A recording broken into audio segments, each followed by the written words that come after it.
Good afternoon, everyone. Thanks so much for joining us for this Skillset presentation, exploring people-centered practice.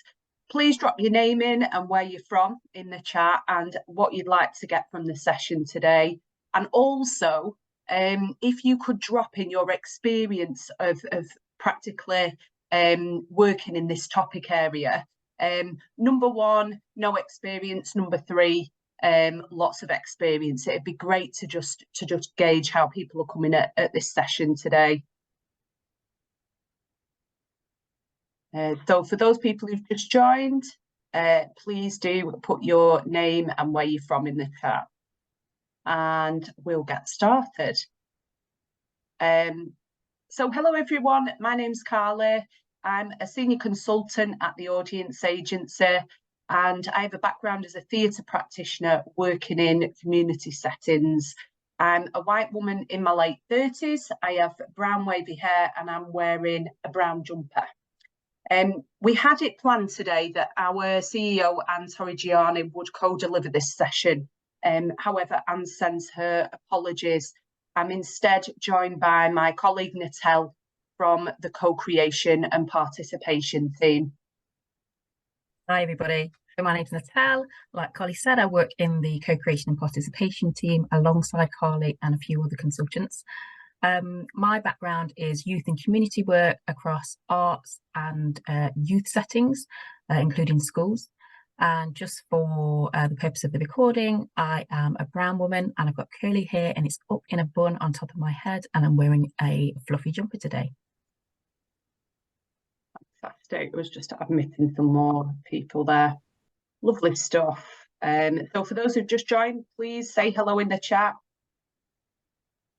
So I'm just popping up an outline of the session on the screen here.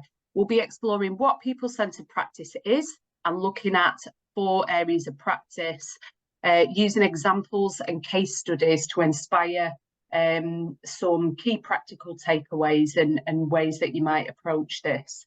There'll be some opportunities for discussion, so we can hear from the floor as well. There's some fantastic practitioners in the room, so please do speak up and share your examples. Camera off, camera on, children, animals, all are welcome, so please participate however you feel comfortable today.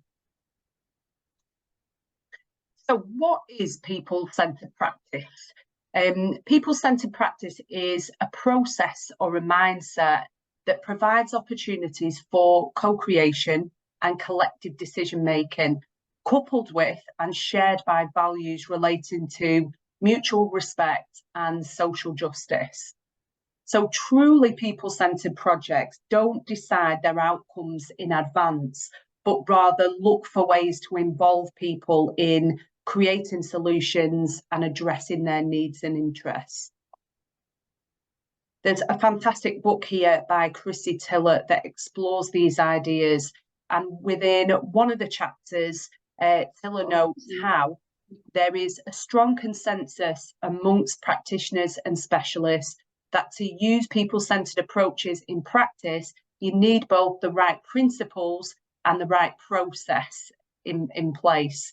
So individual practitioners need to cultivate the right mindset, leadership approach, and framing for a project, whilst institutions need to nurture them by establishing a culture of openness and stewardship that fosters a willingness to share or give up power. And the Audience Agency developed a model for thinking through this mindset and approach by plotting behaviours and philosophies on a simplified people-centered scale. So here I'm showing a table that illustrates a spectrum. And at the top of this table, it describes participants' level of involvement. And below that, how participants are engaged, from present, represented, involved, over to empowered. And on the left-hand side of the screen, under present and invite, participants are invited to take part in a preset set of activities. And then on the right-hand side of the scale, participants are involved directly in co-creation and as active leaders or decision makers. But we should probably mention something that Natelle and I have discussed when we put this presentation together, is that it's not always appropriate or welcome to push participants through this spectrum as if it's a pipeline. But if you're an organisation or practitioner that's at the start of their journey in engaging communities, you might consider how you can take a people-centred approach to making an invitation, building connections and offering creative opportunities. It's something that you can thread through all of your practices. So for example, if you're delivering a taster session, thinking about how you can ensure people feel welcomed and that the space is inclusive and meeting their needs, from signage to providing directions and that sort of thing. So it's something that can run through everything you do, no matter what side of the scale it's on. So to begin to shift your approach in how you might develop projects that are more people-centred, the UK Design Council offers the following model, which we think is really useful in thinking through a people-centred approach. So I'm showing here a graphic that looks like a figure of 8, and it recognises 2 phases to all forms of design. Firstly, identifying the so-called problem space, so the kind of diagnostic phase. And secondly, developing and testing a range of possible solutions, prototypes and pilots, before settling on a final model which best solves the problem originally identified. So a number of possibilities, possible ideas are created here. And this is to encourage divergent thinking. So lots of ideas before being refined, filtered and narrowed down to the best idea in this convergent thinking stage.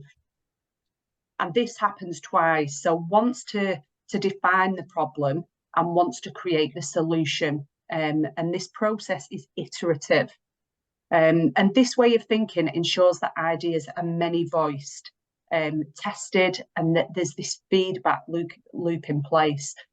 So in the context of, say, engaging a group, this means that there's a constant dialogue informing your approach, both with the group and internally to your organisation, where you're collectively thinking through what might work for them rather than making assumptions. So this image illustrates this point around human-centred design perfectly. So I'm showing here an image of a gate that has been constructed and a worn path at the side of the gate that clearly shows how people flow through this space, bypassing the awkward-looking gate and instead choosing to walk around it. So we have here an example of expert-led design and user-centred design. So on to some practical examples. So this area of practice is around empathy and getting to know your community. And I'm going to firstly talk through a project I worked on when I was head of learning at the Oldham Coliseum Theatre. I was particularly immersed in this project, so it will just help me to warm up a bit this afternoon. I think just to bear in mind with the examples that I'm giving, they're by no means sort of shiny examples of best practice necessarily. In order to take a people-centred approach, you have to be comfortable with the knots and the failure, and that process of testing and reflection and refining is vital. So I'm just showing a slide here of some young people, some children and young people engaging in some activities in a community settings in Oldham. And I worked at the Coliseum for over 10 years and lived at the time in an area that was diverse and changing rapidly with emerging communities. There was friction between local residents of white and South Asian heritage and the Roma community. So I had some observational knowledge of this community at this point, and I also worked in partnership with local schools. So I understood some of the challenges that the Roma children and young people were experiencing in and out of school. And through this developed a personal and professional want to offer support, which I think comes with this territory, that idea of being sort of emotionally invested in it as well as professionally. And I was approached by a housing officer I knew who worked in the area, a wonderful man called Zerg Raja, who is unfortunately now passed away. But he was always really assertive with me about what the Coliseum's role as a cultural institution in the town could and should be. So he was fantastic to work with. And through this project, we became allies. So over many years, we were looking for funding, getting rejected from funding bids and so on, as you'll all be familiar with that exhausting cycle at times. And just to acknowledge with that, I think it's important when we deliver presentations like this, that it's this development phase as a full-time learning and engagement paid member of staff of a then MPO. I was in a fortunate position to be able to invest time and resource into this development period. However, often, particularly for freelancers and smaller teams or people working in specific ways, that can be really challenging. So hopefully this example illustrates some of the stepping stones we took that led to that longer term deeper engagement. So the first thing that Zerg and I collectively did was establish connectors or gatekeepers working in the area. So that included schools. And Zerg knew of a Roma-led charity working in the area called Kaskasam. So we connected with them and very much initially just listened, which took a lot of time in itself, building that relationship with the partner organisation. And the director there was called Juice. And the Roma community were facing complex problems at this point as well, following Brexit. So it wasn't a case of them wanting to jump on board with an arts project. There was all sorts of different priorities that they were facing. And to begin this journey and this relationship with this community, we literally walked the streets, meeting people, learning, and there was a lot of initial hostility towards us, particularly as many people were understandably nervous about engaging with services or what were perceived to be services. But gradually, we developed provision in spaces relevant to the children and young people. So delivering activities in green spaces, at local events. And this went on for over a year before we began co-creating with the participants. And then eventually a youth club and a women's group were formed. So having built that trust, we were asked for support in supporting people to access or better access services such as doctors' surgeries, and engaging with the police and so on. And so that's when it became critical in this instance that we looked beyond this project as a short-term flash in the pan, that we had a sort of social responsibility to this community that had formed this relationship with us. So I suppose the important point there is around checking your agenda. What is it that you're looking to get out of this? And being transparent with that as well, with the people you're working with. But just in summary, what was absolutely key to this project was that mutually beneficial and trusting relationship with Kaskasam, who were deeply embedded in this community. And so it was important that we worked very closely with them and that we supported them in this instance, and that they got as much out of this engagement as we did as practitioners and community workers. And for the community, it was about showing up in their spaces and being present. So really listening and then acting on that. So some key takeaways from this around meeting people where they are and getting to know a community. Firstly is around doing your homework. So checking the data and research. Don't make assumptions about excluded communities or assume that what you have to offer is needed or welcome. So those initial conversations are really important.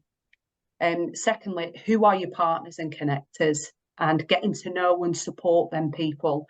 And also recognising that quite often these people who are key to arts projects in a lot of ways, that they're often not getting paid. So it's being mindful of that as well, and how they're engaging in this project or process. As I mentioned, having conversations and meeting people where they are, that was really key for us, being present in their space and showing up time and time again. And just the length of this project and the amount of time it took, it was 4 years worth of work. So I think it's important to acknowledge that these things do take time. It's not going to sort of yield results overnight. Listen, finding out what's important to people, making it mutual and showing up for others. So often cultural organisations and artists, we have something to show, something to offer. We want people to come to us. However, ask yourselves, are you turning up to local events that you're invited to? Are you going to school fairs and supporting local school fairs? Are you going to AGMs that you're invited to? So just consider how you're also giving back. And then finally, thinking through legacy plans and seeing relationships not as project-based, but as things that constantly need nurturing. Okay, so this second area, with not to, working with stakeholders. So this second area focuses on how you can draw on the expertise, experiences and skills of stakeholders to develop programs. So going back to that idea of the human-centered designer, what are the resources and experiences that already exist outside of your organisation, and how can you use them to benefit how you design programs for you as an organisation, but also obviously for audiences and participants. So this example is from Eltham Library. I spoke to the very inspirational Miriam Story from Eltham Library in London recently. And the library does just that. So alongside core library activities, staff encourage the local community to bring their ideas into the space. So they ask, what creative practices already exist in the community? Who's delivering them? And how can we connect and support those activities and leaders rather than trying to reinvent or invent provision? And Miriam said to me, unless you're willing to move furniture and make brews, then what's your role? And I love that. I think it's a brilliant way to think about how you can use your space for others. And within the space, community groups are in control, and library staff are there to facilitate them running these groups. To Miriam, attending events in the community and having a presence outside of the library is an ongoing practice, which doesn't always result in anything happening in particular. But as Miriam says, no conversation is wasted. And just turning outside of the arts sector here for a moment, I wanted to draw on this example from Crisis, the homelessness charity, who work alongside people with lived experiences of homelessness to design programmes and guide their policy. There are similar examples that exist in the cultural sector. So cultural champions, sounding boards, people who have a direct input on the design of what you're delivering. This example is really well formed and considered in its approach. I wanted to share this with you today. Crisis currently have 37 experts by experience from across the UK. And this is a mix of people who are currently using crisis services, those who have in the past, and also people who've never used crisis directly. And the wonderful Carey from Crisis describes the benefits here. People with lived experience know better than anyone what works and what does not. They are the experts in their own experiences. Services that are genuinely co-produced work better because they make the most of the shared expertise, skills and knowledge of both professionals and the people using services. Carey then helpfully provided what she sees as the advantages of working in this way for both the members, the users are referred to members at Crisis, and also the organisation itself. So I'll just read these out in summary very briefly. So it can be an empowering process for participants who previously may have felt that they were passive recipients of services with no power or voice. It's a strengths-based approach which recognises people's skills, talents and experiences and their lived experience. Organisations will learn how to improve the quality and effectiveness of the provision by meaningfully listening to what works well and what could be improved. Creates trustworthiness and a sense of transparency.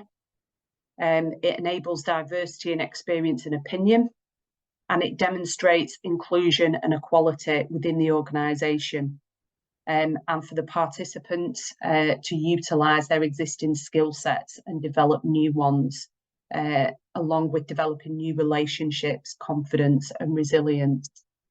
And this programme, just zip back to that slide to jog my memory. So on an annual basis, the experts by experience are recruited. So there's a sense that this group is refreshed to include new voices. So key takeaways here around working directly with stakeholders. So think about setting up a sounding board panel group led by diversity and lived experience. And importantly, think about how that is reflected in your organisation more widely too. I recently worked with or spoke to a trans inclusive creative group who talked about being approached by a cultural organisation where there wasn't gender neutral toilets. And I just think that is an interesting example. So your teams or people within your organisation might be committed to this way of working, but how is that reflected across the organisation? Listen, act and update. So when you're engaging stakeholders or participants in focus groups or wanting to draw on their experience and views, make sure you update them after you've spoken to them. And think about remuneration, so paying people for their time and expertise. Back to Miriam's example, so invite people to take ownership of your space if you're a building-based organisation on their terms. As we touch on, a value shared internally. And one about staff here. So is it possible to form an internal task force with staff and volunteers? Is there expertise across the organisation that can help you with particular areas of your work? And involve everyone in that cycle, updating them about what is happening outside of the organisation or your direct area of work. So we are going to shortly have a break. It feels quite early for a break, actually. I've rattled through that. So maybe we could break after this activity, Natelle, and just give it a bit more space.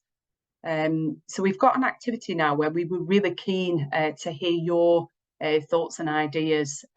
So I'm just going to hand over to Natelle to talk you through this. Cheers, Carly. You didn't rattle through. It was nice and steady paced. So there's a propagation here of course, you can see it on the screen. So what does an authentic invitation to connect and collaborate look and feel like? Just for some background for that, I don't know if anybody else struggled to read or do anything really in the pandemic, but I certainly did. And one of the only books really that I could get through was a book by Priya Parker, and it was called The Art of Gathering. I don't know if anybody's read it. If you have, pop it in the chat. It was a really easy read book. It looks like this, just in case anybody wants to see. So Priya Parker is obviously she's an author, but she's somebody with a blended background. So she's blended in terms of her ethnicity, her nationality, and her religious background. And she's a conflict, I say resoluter, but I don't know if that's a word. Don't correct me if it's not. She's a conflict resoluter and creative facilitator.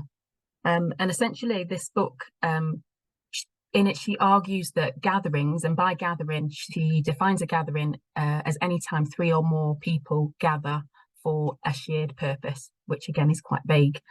So she says that our gatherings are quite vague and unproductive. We rely way too much on routine and conventions to get us through, when really we should be focusing on distinctiveness and people. So a gathering could be a funeral, it could be a meeting, a weekly work meeting, it could be a community event, it could be a festival, whatever shape or look or feel that gathering might take, then that is a gathering. And she really focuses on a couple of things. So she thinks about the pre-invite. So we often always jump to when people are in our space, but there's lots and lots of work to do before people actually get to our space, as I'm sure we all know. So the pre-invite, she talks about defining purpose. So why, really boiling down to why we're gathering people in a room, in a space together. What is our purpose? And are we being generous hosts by enabling our participants or visitors to understand that purpose? So not what they think a funeral might be, but what we are intending it to be together. She talks about generous hosting and also intentional invitations. So don't just invite everyone and anyone. Think about who is valuable in that space, both for you and the people that are attending, your participants or visitors, what they might have to offer, what you might have to offer them. So, we've all been in those work meetings where you sort of halfway through, you wonder, am I needed here in this meeting? So really start to think about why you're inviting people and be kind of purposeful in terms of who you're inviting. And then in terms of generous hosting, she thinks about group rules, and we often think about rules being quite oppressive. But actually, in her term of generous hosting, we have to, for example, if you were to work in an art gallery, we're not to rely on the assumed rules that people understand, that it's when to talk, when not to talk, when to touch, when not to eat in a space. It's disingenuous hosting to allow people to kind of just assume how they're expected to behave in spaces. It's a bit like setting people up for a test that they didn't know that they were going to have and they didn't have time to study for. So that's the basis of this provocation that we're asking you to think about. So yeah, it'd be nice to think about, what does an authentic invitation to connect and collaborate look and feel like? You can think about personal experiences. Like I said, a gathering could be anything, and we can apply lots of the same rules to spaces we're inviting visitors and participants and community members. So it could be professional, or it could be a community engagement example that you've already or recently delivered, or maybe you delivered it a while ago and it really kind of sticks in your mind as a great example and good practice. Brilliant. So we've got some things coming up. So food involved. Yeah, interesting. I think many of us would say food is to be involved. And I would absolutely say that food should be involved, but also not just any food. I mean, I think it's important to think about what kind of food and, to have inclusive options and things like that. In previous examples, I've sort of gone out of my way to source local suppliers that I know that my community members use. So for example, like a bakery, there was a Jamaican bakery that we'd used previously that went down really well. Nina Simon, I can't remember what the book is called, my memory is terrible, but there's a book by Nina Simon, and she talks specifically about food and how we use food to involve people, and she kind of ruminates on the idea that maybe we're using food as a camouflage sometimes. So, for example, when we might be working with a group or community of young people, we might say there's pizza, which is all great, well and good, but is the pizza, is the food taken away from the content of the project that you're doing together? Just something to ponder on, I guess. Friendly and kind, interesting. Yeah, I would absolutely agree. I would probably push a bit further to think about what friendly and kind means. Sometimes we need to be critical friends, and I guess that links into the kind of culture iceberg of the things underneath. Again, those assumptions that we make about what I think friendly and kind might mean in my household, my culture, from my experiences, to what Carly might think friendly and kind might mean coming from her perspective.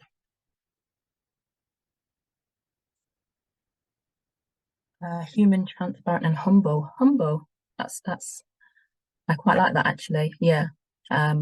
I don't know who put that, but perhaps are you thinking about the idea of power sharing and being humble in your expectations? For me, I sort of always think about going into projects with no agenda, even though you 99.9% of the time you have an agenda. But yeah, try to go into it humble and understanding that what you want out of it may not always materialize. Are there any that you can see in there, Carly, that you'd like to pick out? I'm just frantically trying to sort them out into categories and not doing very well. Is there parking? Yeah, fantastic. Those logistical and practical things, and not to be underestimated. So making sure that people, particularly if you're working with groups or communities or stakeholders that haven't previously engaged, whether you're a venue-based organisation or not, yeah, do they know where they're going? Don't just assume that they know that you're, the big building on the end of the long street, or you're the blue building on the top of the hill. And be specific and be generous, and even go further to point out parking spaces, to let them know how much it might be. Are there disabled parking spaces close by? What are the bus routes? How much might the bus routes be, or tram routes, or whatever? Yeah, so be generous and don't expect people just to know or to find out all this information. I like that one around clarity of intention, because made me think, Natelle, then when you were talking about Nina Simon and offering pizza to young people, I think I've certainly been guilty of that, of almost needing and wanting young people to be present and going, come along and you get pizza, whereas actually it is to some extent a tick box exercise for me, because I need to get X amount of young people here to participate. So I think that one's really it's a really good one. Clarity of intention internally, but also obviously what you're using as the reason why participants should attend.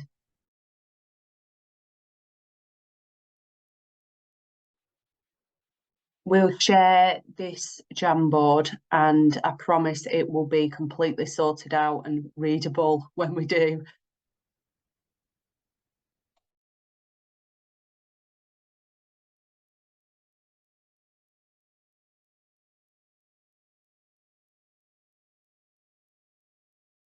Would anyone like to discuss any examples of ways they've thought through making an invitation, or things that haven't worked are equally as valuable to the discussion?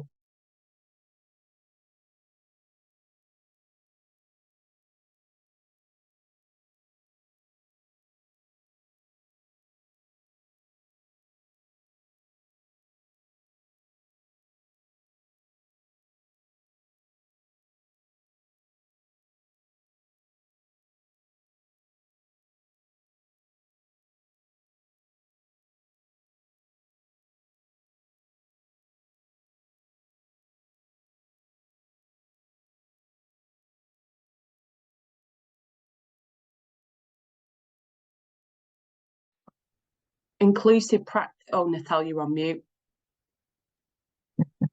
Thank you. I was just saying that Eliana has shared quite a nice example in the chat, just as a simple idea about sort of being led by groups. So she says, we recently hosted a summer party for summer bag groups on the community access scheme, inviting people to explore the space in the children's garden. We had a few activities for them to do, but ultimately we just let them explore the space and were led by them. In the end, a youth group just enjoyed looking and learning all about the vegetable growing. Our lead gardener in this area then went round with them, explaining the produce and let them take the produce away with them. We let them lead and listen to what they were interested in and went from there. Lovely. Nice example. Sometimes it doesn't have to be any more complicated than that. I think on that point, probably what I would say from my experience is to be brave, you know, to let a group host or to share power or to let a group lead. It can be a bit daunting, and you just need to be brave and prepared in terms of where that might take you.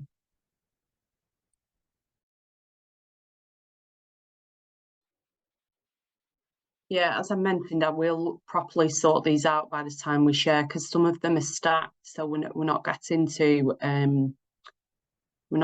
all of them. But I think something that's it's made me think of is there's one there large, which is two large, one warm, inviting language and one a smile. So I wondered to what extent you think that people-centered practice, as well as being a mindset, is something that you as a practitioner or person, everyone in this session today clearly is invested in working in this way. To what extent you can learn to be people-centered, or is this something that's in your gift as a practitioner? Has anyone got any thoughts on that?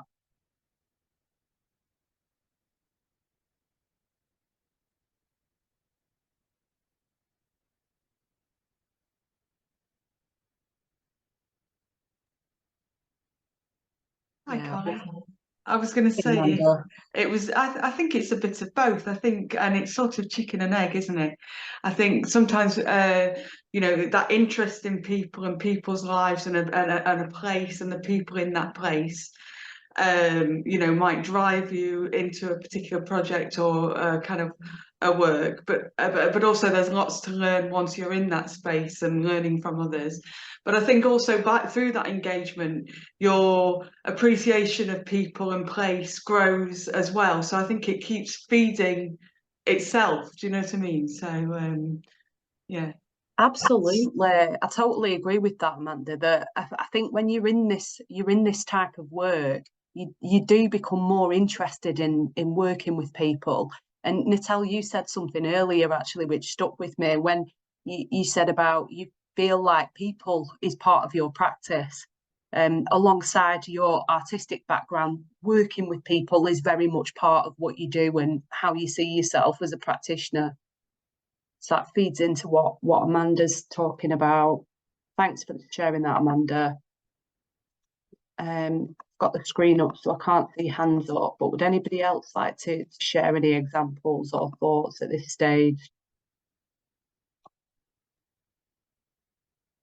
We've had some, there's some really great shared examples about what connecting might look and feel like, but maybe could we think more about what the collaboration aspect of it might look and feel like. And of course, that's all those things about sharing power, about asset-based community development. So understanding and recognizing what the skills and assets are of the people that you're connecting and collaborating with. Yeah, how does collaboration differ to a connection, and what might that look like? Annalise has put, sorry, Carly, Annalise has put here in the chat. I feel like a radio host in the chat. Annalise has texted in and said, I think that the sticky that says care says it all. If you care about the community, their voices, their needs, their experiences, their hopes and aspirations, and their safety, can you learn to care, or is that a more intrinsic core value? Big question. I don't know the answer. That's really interesting. There's been a nice piece of research recently done by James Thompson, who explored the art of care and the caring potential of art. And some of the references in that are around how can we facilitate arts-based practices using a care model. And I think there's definitely there's been more attention paid to our role as practitioners as well in these instances.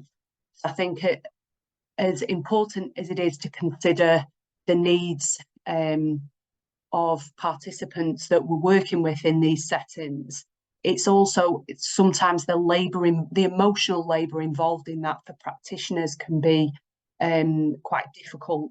So it's been interesting to hear some of those conversations emerge about how are we taking care of practitioners or our freelancers and so on in these settings. So this third area that we're looking at is co-creation, developing ideas together. So co-creation, the dictionary definition, Macmillan dictionary definition, is a way of working together where people from different backgrounds are invited to jointly produce a product or service that will benefit all of them. So as a process, co-creation was initiated by the corporate sector to engage stakeholders as problem solvers or co-designers of new products and services. But essentially, it's a collaborative practice involving creating something together. And there's a lot of currency around co-creation at the minute in the industry. And it works on a scale similar to the one that we saw earlier, where you have a project that's inclusive of participant voice to the other side of the scale, where power is completely devolved to those participants. Personally, I believe that co-creation, an element of co-creation, can happen within lots of different projects, and that this sliding scale can work. The sliding scale can work on a sliding scale, if that doesn't make sense at all. But within a smaller participatory project, what I mean is there can still be elements and pockets of co-creation, even if it's not broadly a co-created project. So I think that scale it's a useful way of looking at co-creation. So on to, sorry, my screen's just paused there a minute. Sorry about that, just bear with me. There we go. So I wanted to share an example of co-creation from a project that I'm evaluating at the minute called Our Shared Cultural Heritage. And this is an NLHF funded project, and it's delivered by the British Council, Manchester Museum and Glasgow Life. It's a youth-led project that explores the shared cultures and histories of the UK and South Asia, and it aims to improve how museums work with young people of South Asian heritage. And in each of the project settings, so at Glasgow Life and at Manchester Museum, and also working internationally, a member of the British Council, the work is led by a project coordinator. So in Manchester, the coordinator is called Dr. Sadia Habib. And what's come out time and time again from the young people and through the evaluation is the space that Sadia creates for young people she creates a safe space for them to explore different ideas and participate, and then builds their confidence and encourages their interests. Encourage their exploring of their interests. So they have gone from participating and listening and feeling like they can participate in these discussions on topics such as decolonisation, colorism, mixed heritage, to young people very much taking the reins and taking on projects for themselves.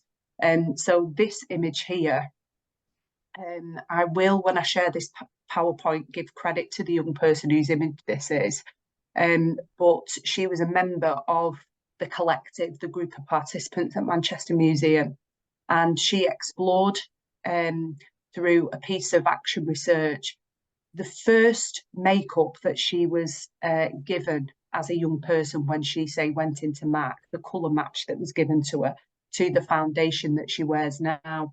And the projects that they're creating and coming up with they're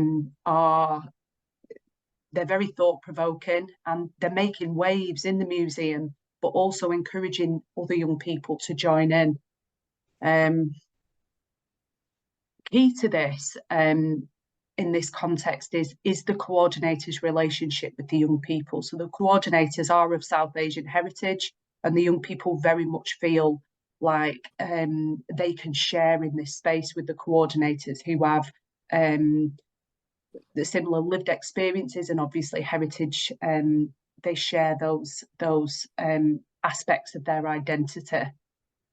So they feel like they can share the views in a comfortable setting, but then also, as we were talking about earlier, they feel like change is happening, and that as a result of this, the coordinators are going and making changes within the museum themselves.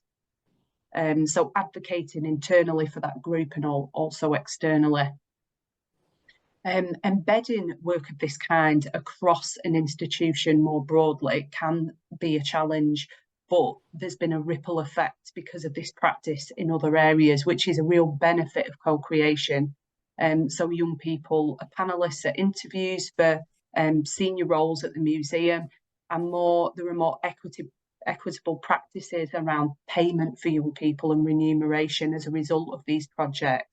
So involving the young people, really drawing on their perspectives, has meant that museum is a more inclusive place.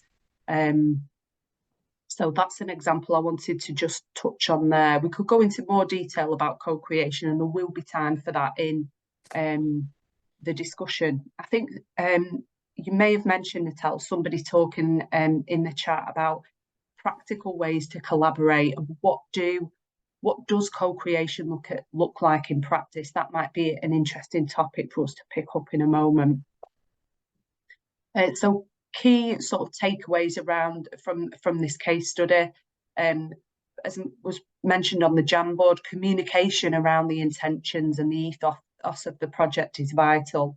So young people are invited into this space, and they feel confident and comfortable that sensitive topics won't necessarily be discussed outside of the space. Equally, that the coordinators have been transparent in terms of what can we offer and what changes can we make that are realistic and time bound. Everyone is on board with the process. So within the museum, the coordinator and participants alike all agree that the process is dynamic and shifting, and co-creation can be a challenge for some team members who've done things a certain way for a long time, whereas co-creation sort of demands that we think in new and different ways. Representation in this instance of the facilitator was vital.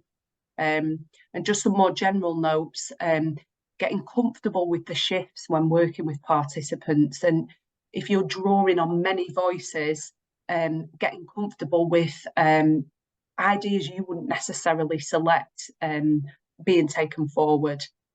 And as Annalise mentioned, it requires a careful approach.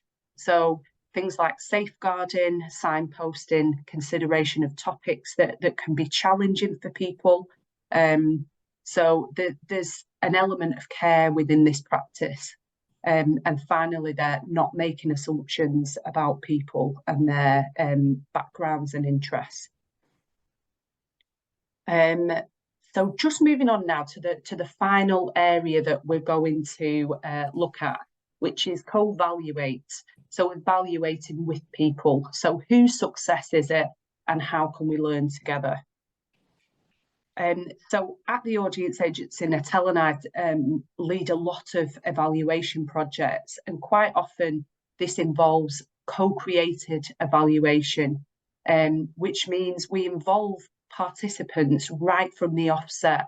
So when we're thinking about looking at the outcomes of a project, outcomes that are important to them, things they want to see change, are embedded right at the beginning. And then this can, again, this can work on a scale whereby participants are involved in that element of the process, to participants being responsible for data collection. So along with defining success areas, It could be that participants help you in your evaluation to think through what methods are most suitable for working with, say, young people, or working with people with particular lived experiences or in particular circumstances. And then participants delivering data collection themselves, so delivering the methods. That's a way to make sure that their experiences are really central to an evaluation. So for our shared cultural heritage project that I just spoke about, we work with 9 paid young evaluators, and they're all of South Asian heritage. They're all young people, and they have been trained in evaluation, but they bring a range of perspectives to the projects that I'm evaluating that obviously I don't have. So really drawing on people's lived experiences to layer your evaluation, and to think through where you're maybe missing things, or you're not correctly reading the context of a situation. So that can be really helpful. And just a couple of other notes on here. Reviewing data together. This is probably would be my primary recommendation for if you are interested in undertaking evaluation and you want to involve participants in some way.